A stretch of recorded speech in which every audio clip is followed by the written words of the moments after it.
Good morning. We're at the Tecolote Nature Center. You've got laurel sumac, really tall and beautiful and evergreen over here. You've got a cherry tree, Prunus salicifolia, that is growing right here in front of the entrance to the building here. You've got toyon growing right over here, and you've got Encelia californica, which is starting to go dormant, but it's been blooming yellow flowers a long time. You've got the roses, California growing over here. And oh, look, there's another Prunus salicifolia that's been growing for a long time here. We're in the back of the area, the building, and this is California Native Plant Society. It's got some plant nursery over here, and they're potting and growing some plants from seed. They're also doing seed collecting. Look at the hillsides. This is toward the end of August and the beginning of September, not quite there yet, but look at the evergreens on this mountainside. It's facing north. You can have this in your yard. If you think about it, there's toyon over here. Again, there's laurel sumac growing. You've got the oak trees growing here. Another toyon. You've got the buckwheat. Got some baby sunflowers. Yeah, you've got a ceanothus over here. You've got the white sage. This is pretty neat. This is the haka, chekul, Kumeyaay village, and native plant garden. Another area that's evergreen. Sycamores in the middle of this garden. California native rose has finished blooming over here. And look at the red berries they're putting out. Pretty exciting. Just the color is just spectacular. You don't always see that. And this California rose is growing in the middle on here, and it looks like it's not doing well.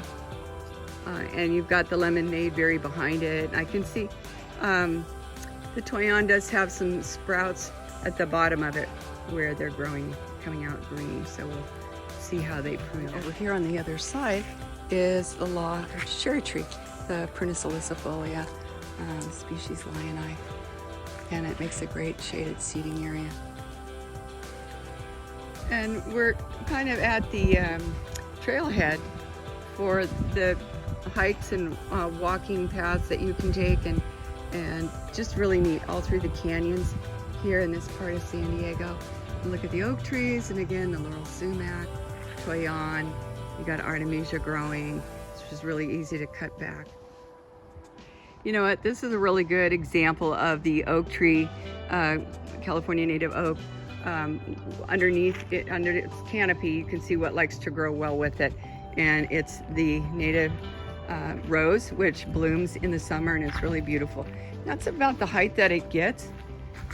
And also there's some toyon, and there's some native grasses growing here in the back. And I also see a coyote bush, a back rose growing over here too. So it makes a nice pairing to have this under the oak tree. I'll show you the stairs. And again, this is with natives. It's in August, so look at these are all evergreen. And up here you've got a sycamore growing. You've got another oak tree growing here. And look at how they have just gone ahead and trimmed that oak tree. Please remember, you can trim your oak trees, and you can let them grow naturally. And look at the beautiful overhang that's created. Look at the laurel sumac up here. They've gone ahead and just pruned this back. And you can see that the plant itself is going kind of dormant. The leaves are more leathery and not quite as big and plump as they usually are other times of the year. And you can see where they've cut off the branches there on the laurel sumac, just to keep this walkway open. And how nice it is. We've got artemisias growing here, and the fragrance during the summer is just lovely. And you've got buckwheat, seasonal buckwheat. There's some plants that are overgrown, but they still look interesting. And here's the coyote bush, the backrus, and it's getting ready to, it's gonna be blooming. You can see right there, it's getting ready. The little flowerets are, getting ready to start blooming. Oh, look, here's another little example of those.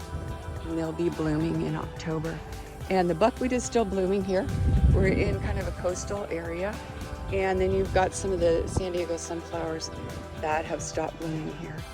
but it just makes a really nice combination of natives growing here. And up at the top of the pathway is the ball field of Tecolote Canyon. Look at how all the evergreen natives are growing, and it's August. And look at this. This is a lot of brachis that is growing over here, and buckwheat. Look at this beautiful buckwheat right there growing. And you know what? You can see how nicely these trim back. And look at, there's some what's called mule fat, nice big bush with long green leaves. Beautiful oak tree growing over here, over the pathway, and then look over here. You got some laurel sumac and some toyon, and some more toyon and some more laurel sumac growing over there. And they just pruned it. You just take the hedges and cut them back. I just encourage you to think about growing a lot of these different natives in your yard and making fun, interesting pathways in your yard as well. All right, keep growing, San Diego.